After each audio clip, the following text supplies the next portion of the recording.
Today on the Christian Nerds Unite podcast, we have a great interview with Mr. Mark Goodnight. He is the chapter director of Reasonable Faith in the Tulsa area and the GM for the current D&D campaign that I'm playing in. We'll also announce the winner of our +3 to Charisma Grand Prize, and we'll get to all of that right after this. I love working with other believers who enjoy their nerdy pursuits, and +3 to Charisma.com is one of my favorites.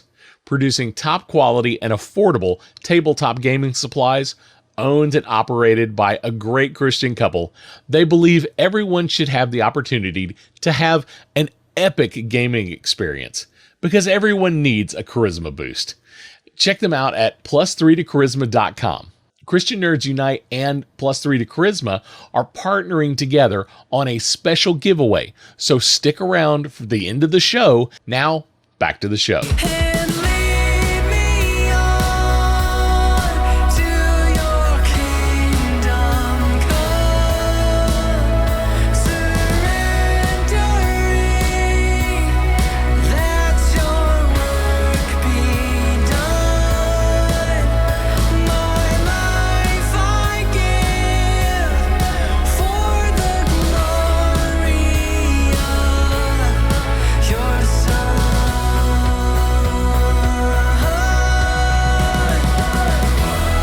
This week, we are wrapping up our series on tabletop role-playing games. We will definitely talk about this again in the future, but after this episode, we're going to take a break and talk about a few other things. So this week, we have a great interview with my good friend, Mr. Mark Goodnight. He's a friend of mine actually from high school. He runs the Cyberpentance website on apologetics. He is a chapter director for Reasonable Faith in the Tulsa area, and he's the GM for my current campaign on D&D that I'm playing in. And we'll talk about sharing our faith at the gaming table and how to GM. But before we get to that, I do have a bit of scripture for us. Let's start with 1 Peter 3:15. But in your hearts, revere Christ as Lord. Always be prepared to give an answer to everyone who asks you, to give the reason for the hope that you have. But do this in gentleness and respect. And Romans 1:16, for I am not ashamed of the gospel, because it is the power of God that brings salvation to everyone who believes, first to the Jews and then to the Gentile. Now let's get right to our interview with Mark Goodnight. And I am here with my good friend, Mr. Mark Goodnight. Mark and I have known each other for many, many years. High school. Yeah, actually went to high school together, and he is the current game master for the Dungeons and Dragons campaign that I'm playing in right now. So it is great to have you on the show, my friend. Oh, it's great to be here. So let's kind of start out with kind of your gaming history. I know you've played a lot of things over the years, but how did you get started in tabletop role-playing games? Well, a good friend of mine invited me over to his house to play a game, and it ended up being basic Dungeons and Dragons, and it was 84 or 85, and I played a halfling. Because basic Dungeons and Dragons, you can't combine race and class. So you could either play a fighter, magic user, cleric, thief, or an elf, a dwarf, or a halfling. And so a halfling was my first class, and we graduated from there to first edition or advanced Dungeons and Dragons. And, you know, just the rest is history. I mean, by the end of high school, we played Chill and Champions and gosh, I lost track of even graduating high school. And then after that, like in college, used to go, there was one gaming group that I went to, they played a different game every Friday. And it was like, okay. So at one point I had a stack of characters, like 50 characters, all from different games, you know? And I think some of my roots, I think somewhere around that basic D&D time, I also got into playing the Fantasy Trip, which is also an old original role-playing game, and playing a lot of the module was Death Test, and you were never expected to actually make it through. It's just how far could you make it? Yes. So and then a lot of Car Wars, um, Steve Jackson games, Car Wars, Ogre, GEV, Hmm. um, and then like Talisman. Yeah, I mean that's my roots right there.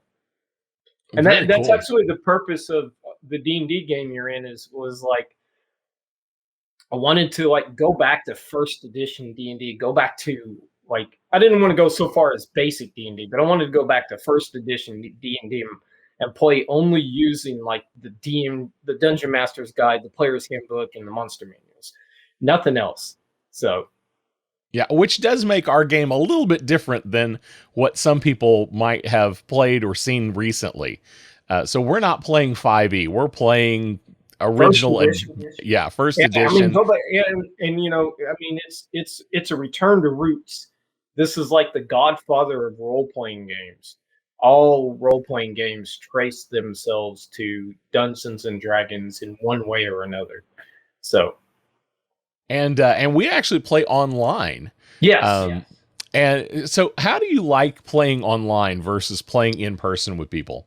well, and that's a good question. With COVID, with the lockdown and social distancing and everything, we really started like all of our gaming groups went online and we explored different ways of doing things. Even tried Roll 20 for a bit in my Cyberpunk game, but what I ended up doing is what I'm doing for our D&D game, where it's just everybody dials in using Discord to a private group. I don't want to make it public because I don't want people interrupting what's going on. But so everybody's dialing in on Discord. But I try and virtually simulate the like if we're all sitting at a table. So everybody has pen and paper character sheets in front of them. Everybody's allowed to roll their own dice, and then for combat, I have a second camera that I set up focusing just on the map and the minis, and I'll move the minis for everybody. They'll tell me where they want to move. So it's as close as we can get to playing in person, but without like using Roll 20, where it's like Roll 20 almost turns it into a video game to me, and it just kind of ruined part of the experience of RPGs. Now, I know some role playing games, especially when they're online, have become kind of, theater of the mind, and you just kind of imagine what's going on. Now, Right. you've done something a little bit different with the way you've laid out the maps for our campaign. Can you talk a little bit about what you Yeah. decided to do? Yeah. So what I do is for people who aren't playing in my game, I draw out the entire map on graph paper. You can get like 1 inch grid graph paper off of Amazon, like 200 feet for like $35. So I draw out the entire map and then I cut it up in line of sight. And so I do this even for my people in person. So when they're walking into a room, I only put out what they see. And if they go in the next room, I'll take the next room and scotch tape it on there because it's all paper that I've just cut up. Um, it's something that like as a player,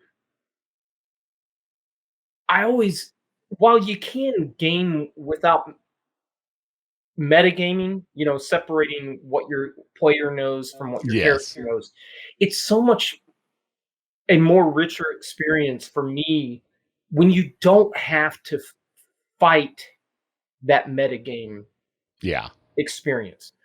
So I like to use tricks to limit the resistance to metagame so that people can get more into their characters and more into what's going on.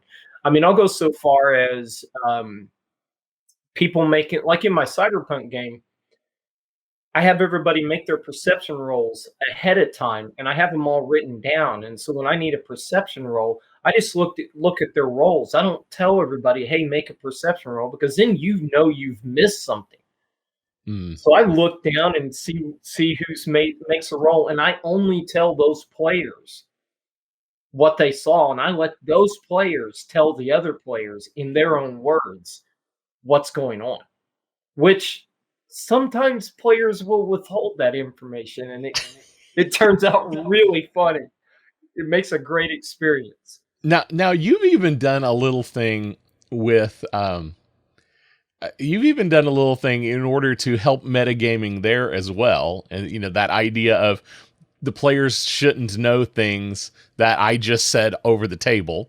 Right. Um, by not actually physically telling the person what they just found out. Right. How have you done that when you're playing on this remote system? Tell me So if what you're you've playing done. online, I'll get people's cell phones and I'll text them, or I'll private message them or something like that. I'm playing in person, I'll take them in the other room and tell them, or I'll text them while we're sitting at the table. Um, like I said, to me, it's about trying to create a richer experience, and to where you can really get in the moment, and you don't have to go like your friends around the corner and they already see 5 lizard men, but you've never crossed that corner, so you don't know those lizard men are doing that. Or somebody who speaks lizard men and is talking with them, and the lizard men, they're trying to get a peace thing, but you don't speak lizard men and they haven't related to you. So you go ahead and kill lizard men because you don't know there's a peace talk going on. It's Yeah, it's experiences like that that to me make a funner game. So that actually makes me think of a moment that's happening right now in our game. yes. Because right now we stopped at a particular point where I was standing looking into a room that pretty much nobody else could see into. Right. Um, and all I see is there's the only thing standing between me and about a bazillion bad guys is a foot thick web that any of them could take out in about one move. So, Well, but I just realized I haven't actually told everybody else, hey, there's like 12 more guys back here. but the if you remember, one of the rangers who actually has the strength high enough to actually break the web themselves has been clearing a path down the hallway, but not down that hallway where those are at. He's also seen So, those, but yeah, it's the miscommunication, the drama that miscommunication causes in a game. That's what you're kind of looking for. I mean, you want the people working together, but mhm. not everybody knows the same thing, and everybody needs to act on what they know. And like I said, you can do the realize it's metagaming, so you don't act on this, and try and separate that so you can act on just what your character knows. But it's so much more. You can get into it so much more when you don't have to do that. Well, It's my philosophy. you have game mastered a lot over the years on a lot of different games. And so talk to me for just a minute. If somebody is just getting into tabletop role playing and they want to start being the game master, what things would you recommend to like a first time game master? I would recommend reading the rules. I mean, really, really try and know the rules, but more importantly, know your world. How do you Because, mean? well, so every game has a world. Um, so D&D is a medieval world, whether it's going to be Greyhawk or Dragonlance, or your own one. If you're in Cyberpunk, if you're in Cyberpunk 2020 or Cyberpunk Red, which is 2045, um, typically the game is in Night City. That's what all the sources are released for in Cyberpunk. But you can set it up to where people set up their campaigns. They live in London and they'll set up their campaign in London. But know your world, know your campaign world, um, because that's, to me, one of the most important things, because it really helps you describe the world. I mean, you're the narrator of this world. You have a vision of what's going on in this world, and you have to relay this to the players. So you've got to be able to describe the world, and you want to know the game, you want to know the mechanics because you want to know. I mean, you're going to obviously ignore some rules sometimes or all the time, but you at least want to be familiar with the mechanics on what makes that game. So in D&D, like we're playing first edition, and so it's a lot of looking up on tables, but that's the way first edition is played, and that's part of the experience. Um, but yeah, I mean, read the rules, know the world. So like, I just picked up Deadlands from my brother, and he has the whole set, and I'm looking at like 15 books. I've got to read those books, all of them, or I want to, because I really want to know the world when I'm building adventures. So, because it really helps you, like with Cyberpunk, we're currently playing Cyberpunk Red, but I've ran 2020 since '91, and because Cyberpunk Red is set in 2045, I know that it's just a later time than the 2020 world that I ran for what 30 years or something like that, Mm-hmm. and I can pull stuff from that 2020 world, and just with a little bit of math, convert it to the mechanics of Red. And so I can pull a little bit of surprises on the players, but it's completely legit. It's completely I'm not pulling like automatic weapons out of Cyberpunk in a D&D world. I'm keeping true to the world. I I hope I'm answering your question because I feel like I'm ranting and No, rambling. that's all right. Well, and you kind of alluded to something here, and I want to talk about it because I think you have an interesting take on it. Because we've had some conversations before. Right. So a lot of people when they're afraid to get into becoming a GM, um, part of their deal is, well, I don't have an original story. I don't know how to come up with a world on my own. Um, because a lot of people out there kind of are kind of negative on playing modules. And so talk to me about that. I personally, as a player and a GM, I have no problem with modules. I love playing modules as a player. I mean, I love playing original worlds as a player. If you have a good GM, it doesn't matter if it's a module. To me, it doesn't matter if it's a module or original world. Um, I run a lot of modules. I enjoy running modules. I'll go through them and I might tweak them a little bit, make them to whatever world I'm running, but I really enjoy modules. There are game masters who won't run anything but original stuff that they've come up with, which is which is fine. There's a guy, Seth Skorkowski on YouTube, who has a great YouTube channel, and he's got a lot of good stuff about RPG philosophy that I, even after gaming for 40 years, I really enjoy. Um, but he's got a video where he actually recommends game masters at least run a module or two so that they can see how much preparation should go into an adventure. But then you got game masters on the flip side who I know one game master who just takes a basic idea and just ad libs it the whole time. To each their own. And that's another thing.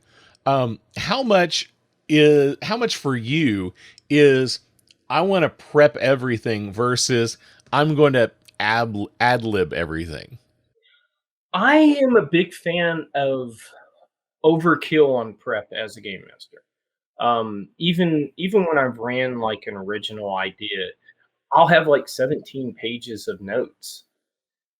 And like no battle plan survives contact with the enemy. So no adventure survives plan with the players.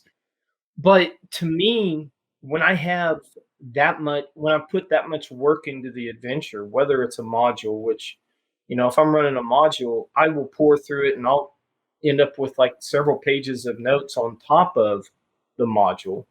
But when I put in that work and I have all those notes, when they do deviate, that to me that gives me a stronger foundation to react and keep in line with the story, but adjust it to what they're doing. And that comment of no plan survives contact with the enemy. I know, as a game master, especially if you're just getting started, sometimes the players will do something you didn't expect. And I don't know that all the time.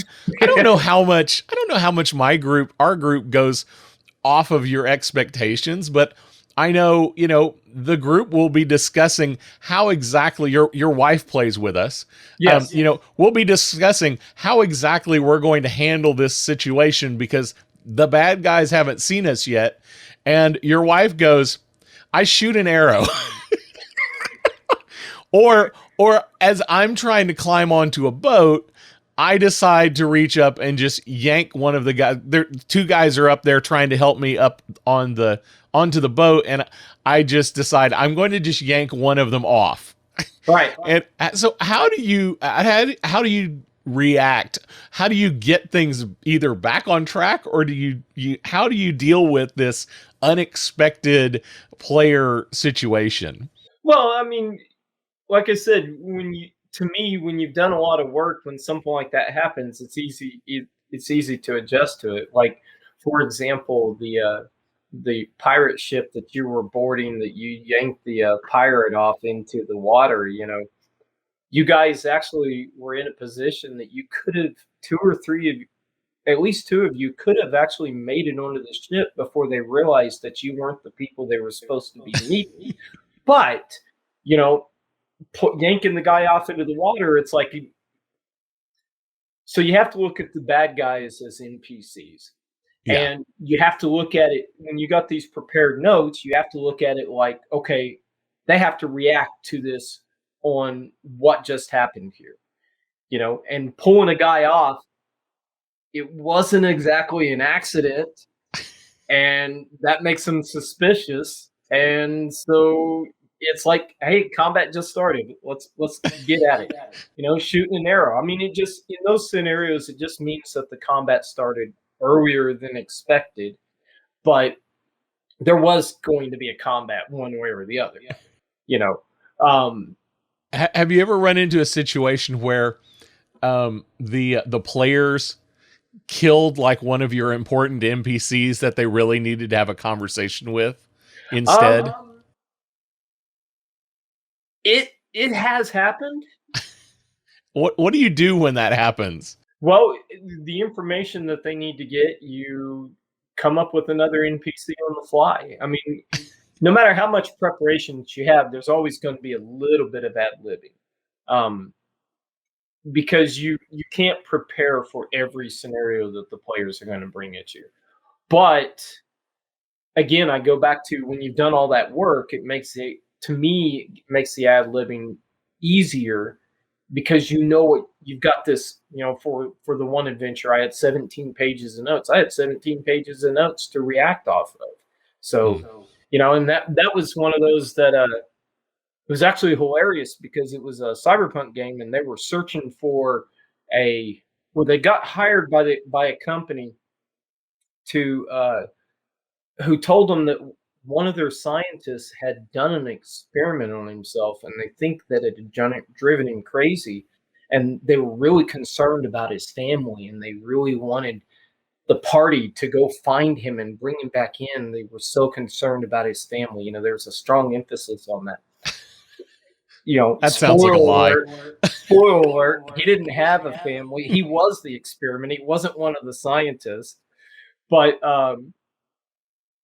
they're searching for him, and in Cyberpunk you can do like a streetwise roll and like search on the street to see what information you get. One of them rolled just so poorly that it was like, you hear about like giant alligators in the sewer or something like that. Just gave them a false lead, and they was like, we need to investigate the sewers, and spent like an hour and a half on this false lead. And I mean, it was hilarious, but because I knew I had all the notes and I had the end game, I was prepared for this little deviation and, let them explore it. So, did that answer your question? Yeah, definitely. And I like that idea. I like that thought is like, let them explore this. Yes, they're going in the wrong way. Let them have a little fun and let them explore. Right. There's an idea sometimes in tabletop role playing game they call railroading, Right. where the GM just railroads everything, forces the players to do exactly what they're supposed to do. How do you feel about that? I I don't know. I'm not one of those hardcore, like, this is the way the game needs to be played type thing. I don't have a problem being railroaded sometimes. Um, I think there are more creative ways to handle when people get off base. I mean, sometimes they're just so far off base that you just got to be like, all right, guys, we need to talk GM to player. You know, this is the adventure. Get beyond the subtle hints. Yeah, But this NPC actually knows nothing. He is literally just the guy that serves the drinks. but you get other ones where there was one game I was in that we were searching for some artifact and it was like a time sensitive thing and we came across these orcs and I was like, we don't have time for this battle. I'm just going to challenge the chieftain to a one-on-one, get it over with because I can take him. And it ended up being more challenging than I thought, but I ended up besting him. And it was just one of those random encounters, but the combat was so good that the GM was like, "You've really impressed him. You just made a friend of this orc tribe." Okay. And the guy was like an NPC with us for a long time.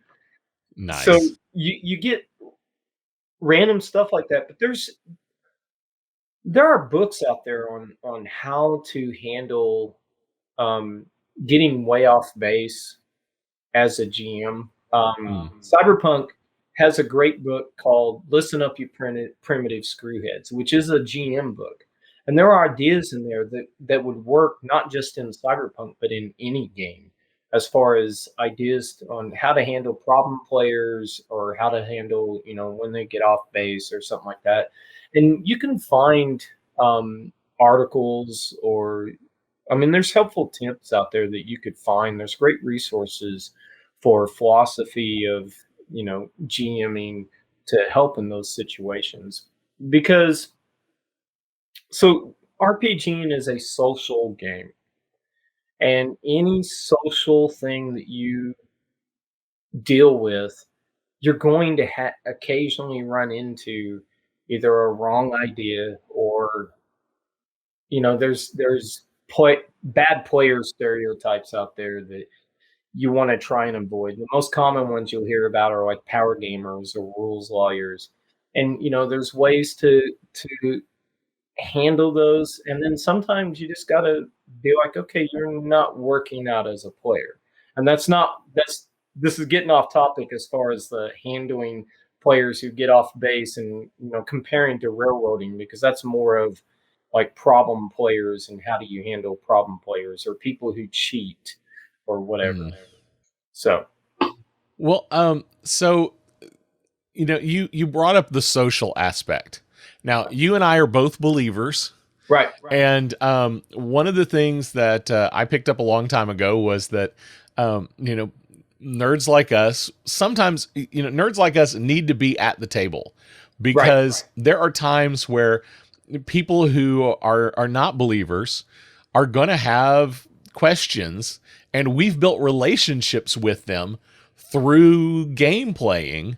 Right. And so who are they going to come ask? They're going to come ask us because and if we're not at the table, nerds like us, who are they going to ask for this help or this support or to answer Right. these kind of questions?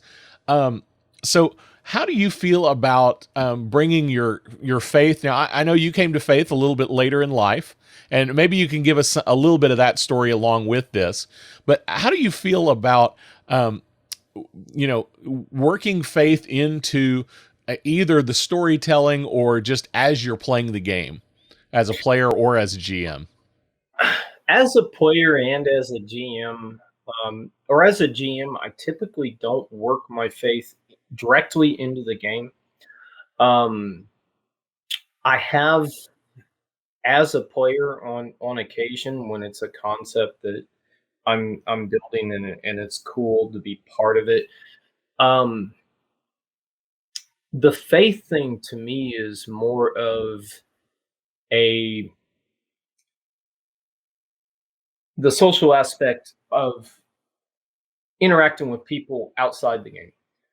Because when you play these games, easily a third of the game is BSing. You know, Yeah. you especially if you game once a month or just periodically, your first 30 minutes or so are just BSing before everybody's like, "Hey, we came here to play. Can we play?" You know, I think you had a great podcast on this that people should check out, as far as combining faith with RPGs, and I like to think of, First Peter 3:15 says, "Always be ready to have an answer in season and out of season." And we show our faith by the way we live our lives, not necessarily with our words. I mean, we do want to use our words, but if you're there with people, they're going to see how you carry yourself. And if you build a repertoire with them to where they might hit a situation or a scenario where they need help or they need advice, you know, it just may be that God will work for us, and just may be that you earned that favor and that place of trust with them, that they would come to you and ask you and really trust what you're going to tell them. I mean, I've got even outside of the game, I've got some unbelieving friends that have reached out to me over the years. I mean, really in-depth calls. They know I'm a believer. They know, I mean, they pretty much kind of know what I'm going to tell them, but they still will reach out to me and ask for advice. And I think for me, the lesson learned was early on in my Christian life because, when I first became a believer, I was one of those that I was trying to turn every conversation into, "You need Jesus, you need to get saved." And honestly, that doesn't really work. That does nothing but really push people away. That would have pushed me away before I was a Christian, and I'd forgotten that. And then there was someone very dear to me who, it was hurting our relationship. And, I was just praying about it and talking to God about it. And I was like, I really just want to just start loving them and stop preaching at them. And what was really funny was when I stopped preaching at them and started loving them, they started asking me questions. Hmm. And when they ask questions, hey, it's a fair game, you know? And there's a great book by Greg Koukl, called Tactics, that if you are a believer, I think you need to read. But early on in the book, he says that it's not his goal to turn every conversation into a gospel message. And he does clarify that, this is not to say that if the Spirit leads, Hmm. has that leading, that he needs to ignore that. But he says rather it's his goal to put a stone in someone's shoe in these conversations, to give them something to think about that they're going to dwell on. And like I said, for me, before I became a Christian, that's what it took. I mean, even with God, it took several years of working on me for before A, I started believing in God, and B, before I gave up, repented and turned my life around and really started living for Christ. Um, So sometimes some of us are that stubborn and bullheaded and not quick on the draw, and we need that time to for a seed to be planted in us that Mm, God will cause to water, that God will cause to grow. You know, other people might come. I mean, Paul says that he planted and Apollos watered, but it's God that provides the increase. You know, there are some of us that it takes just planting seed and letting that seed grow and mm. being watered a little bit along the way, and then you reap the fruit. Obviously, there are other people where it's like, you know, God shows up, it's a witness, and instantly they've given their life and they've turned their life around. But again, like I said, some of us are slow and not very smart and quick on the draw, like me, that took several years. So God has grace for all of us. Don't forget that. Good word, man. Man, good word. Well, couple of quick questions, just to kind of wrap everything up. And now you've mentioned that you play several games Yeah. every week. So tell how many games are you currently in? I'm currently in 4 gaming groups. Um, one group we meet every other Friday, and the other 3 we meet once a month. So the Friday group, we're currently playing a game called Dreamscape Loruna. Um, it's a newer game that the GM got through a Kickstarter. Uh, and that one is actually approaching the end of its campaign, and we're going to be switching over to Seventh Sea on that one, which is a pirate game, which would be fun. Pirate and swashbuckles. Um, Nice. and then there's my cyberpunk game that, like I said, I've been running since the '90s. That's my baby. That's my core. Um, and then there's the first edition D&D game that's virtual that you're in. And then the other game is Dragon Quest. And Dragon Quest is a game that was released in the mid 80s. And then after a second edition, they never released another edition again. But it's a unique system. It's got the magic has backfire tables. So Backfire. How do you? What's a so backfire table? it's all skill based. So when you're casting a spell, you roll against your skill, and it's percentile based. So if you miss your target number by more than 20%, the spell backfires, and you roll on a backfire table. And you can get stuff like one of the players got amnesia for 12 weeks. You know, so you can get you can get some pretty crazy stuff with that. So that was actually the inspiration for one of my ended up being one of my favorite characters was a rookie magic user. I like purposely made like a complete minimum requirements magic user in that game to try and maximize my backfire effects, and ended up being hilarious. The first game we're playing, one of the players was like, "You're not very good at this, are you?" And mentally, I was like, "I am playing him right if you ask me that." If And you had to ask that, I'm yeah, doing if you this had to right. ask that, I have nailed how I'm playing this character. And then, uh, but it was funny because you know the character ended up dying in an almost total party kill. So it wasn't just my character being stupid that killed us. I mean, we got jumped by some dire wolves, and it was more than we should have been jumped with. But um, in his short lifespan, I ended up casting 3 spells. 2 of them I had critical success on. It was like, come on, I can't backfire. What the heck? And then the third spell, I finally ended up backfiring, and we rolled on the effect, and it was a double effect on a random person in the area, in an area from the character, and I ended up rolling on the very person I was trying to cast on, so I got double effect on him. It was like, come Nice. on!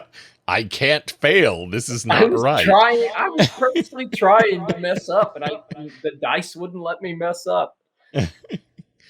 Sometimes we are at the will of the dice. Oh, the dice giveth and the dice taketh away.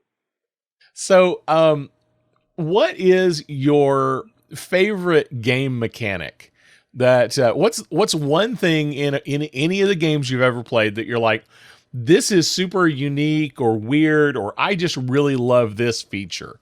Okay, so the most unique and favorite are two different games. Okay, go ahead. So, my favorite's Cyberpunk, and I really love it because it's very simple. It's a very deadly game, and some of it is I gravitate towards it because it's a cyberpunk genre, and I really love like Blade Runner and Yeah. stuff like that. Um, but everything in the game is skill plus stat plus die roll. I mean, every roll is that. And it's been like that since the first edition in 1989. So Just simple and straightforward and simple and straightforward. If you're firing a gun, you have a target number that you're trying to hit. If you're doing melee, it's your roll versus their roll. Both of you are rolling skill plus stat plus die roll. It's real simple. Now, the most unique, my current is Deadlands. okay. Deadlands is a think Wild Wild West with Artemis Gordon. The old Okay. TV show Wild Wild Yeah. West. Oh yeah. But with magic and undead like Shadowrun.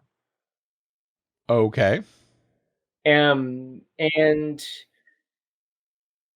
you actually not only do you use every die, the D4, D6, D8, D10, D12, D20, you also use a deck of cards. Okay. You actually create your character with a deck of cards. Oh, that's You, interesting. you do initiative with a deck of cards. And when you're casting magic, it's with a deck of cards. Nice. So I've only played it a few times, but I was just massively impressed by it. And that's why I ended up borrowing the books. And even my wife's like, we need to get a Deadlands game going. So, and necessity is the mother of inventions. That's why I started running GMing Cyberpunk all those years ago. Was I love the genre. I wanted to play. No one could run it, or the one person that could run it, I never thought he was running it right because he never actually read the rules and was always doing stuff that didn't fit in the world to me. So I was like, screw it, I'm gonna run it. And with Deadlands, we can't find a game, so my brother has all the books. I can borrow them because I'm a brother, and I'm gonna learn how to run it, and I'm gonna run a Deadlands game. Awesome. So, Well, hey, man, it has been great having you oh on the yeah, show today. thank I you very love much. chatting with you. It's absolutely a blast. Before we go, tell people how they can get a hold of you. You've done a lot of different things over the years, and I know just from hearing the people that are listening, just from hearing you, will probably gather that apologetics is something that is a passion of yours. Yes, And now you run an apologetics website. What's yes. it called? It is called Cyber Penance. And if you just Google Cyber Penance, it's going to be should be the first site, but I think it's actually cyberpenance.wordpress.com.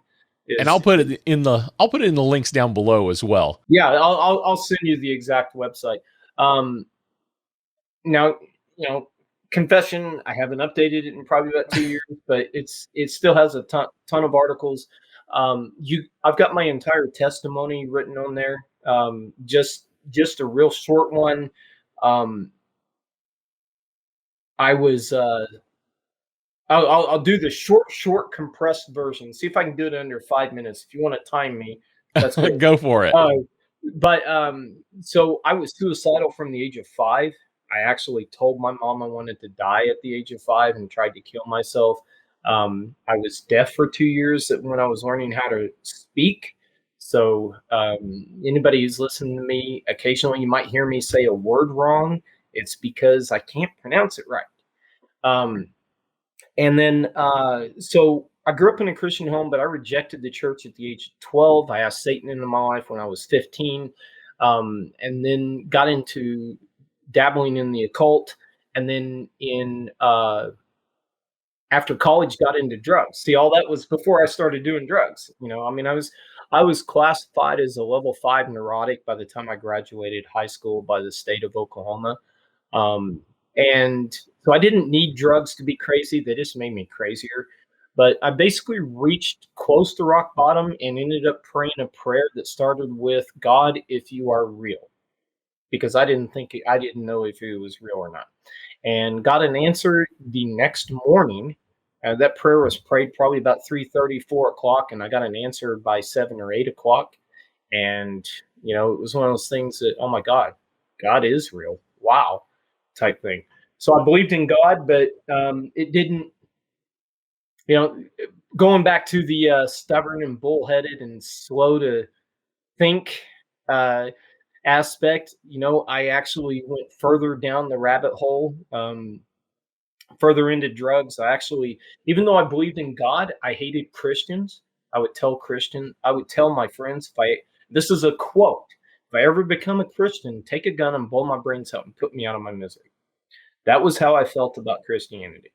But in all my searching for an answer to the suicidal tendencies and depression that had plagued me my whole life, I got a book at Walden Books called How to Cope with Depression, which didn't teach me a darn thing that I didn't know already. But the Appendix A, if I remember correctly, gave an interesting statistic, and it said 90% of depressives turn to religion for help. I was like, okay, Mom, I need a Bible. And I started reading the Bible, and I'm still stoned the entire time because I didn't know any better.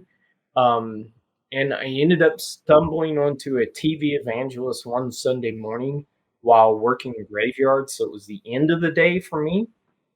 And the guy did an altar call, turned to the TV and said, all y'all who want to ask Jesus into your life, get on your knees and lift your hands in the air. And I'm actually getting high at this time. So I put my drug paraphernalia down, get on my knees, lift my hands in the air, and ask Jesus into my life. Now, it was still about 9 more months before I actually took that step and went to church. But the first time I went to church, I was delivered from drugs. 3 weeks later, I was healed from that depression and suicide that had plagued me from the age of 5. And about a month or two later, I was delivered from smoking that I'd been doing since I was 12. And so here I am. That's the short version. It's written in 3 posts on that website if you want to read the whole thing. And you can reach me through that website, so I can be contacted through there. I'm also on Twitter and Facebook. So. And one last thing, because there are a lot of Christian Nerds Unite followers out there that are into some metal, and you have been the lead singer for a metal band. And give us just the short version. And can they still find some of your music somewhere? Yeah. So the name of the band I was in, I was actually in almost 20 different bands through 25 years, but the band that actually has any recognition is called Far From Sanity, and there's still a Facebook page. Are some clips. There's a channel on YouTube that has some videos and live footage. And yeah, it was extreme metal. We got compared to, this was other people's comparisons, not ours. But we got compared to like Slipknot, White Zombie, Living Sacrifice, Sepultura, Pantera. So we were, and yes, I was the vocalist, sampler, and lyricist. And it's some good stuff. So if you're into that, definitely check out Far From Sanity. Cool. But Mark, it has been fantastic having you on the show. I really appreciate it. Oh, thanks for having me. And it's always a pleasure talking with you, brother. It was great talking to my friend Mark Goodnight about role-playing games today. I put links down in the show notes to some of his websites, and I've also included some other links to products you might be interested in, so check those out. Now it's time to announce our winner for our +3 to Charisma Grand Prize giveaway. Each week, our sponsor, +3 to Charisma, has had a special prize for one lucky winner. And the winner for the special GM chest package, our grand prize, is David Williams. David Williams. David, please send an email to +3tocharisma@gmail.com to claim your prize. Use the same email that you used to enter the contest. Put CNU podcast winner in the subject line and include all your contact information and your shipping address. And Anna will take care of everything from there. To find out more about our sponsor, +3 to Charisma, go to +3tocharisma.com and check out their great tabletop gaming products. Anna and her husband are a great Christian couple, and they have some great stuff over at +3tocharisma.com. So definitely go check it out. Well, that's all I have for us today. Don't forget to like, subscribe, click, all those buttons. Just click all those buttons down below. Whatever links you have down there, wherever you're watching or listening to this. And you can find all of our social links, our online store, and links to our YouTube channel at ChristianNerdsUnite.com. And while you're there, click on the support tab and check out our Patreon. We would love to have you support us. Now, before we go, I do have a quick blessing for you. May the Father's hand keep you from stumbling. May the footprints of Jesus give you confidence to follow. May the fire of the Spirit keep you warm and safe in your walk with God this week. We'll see you next week. Blessings.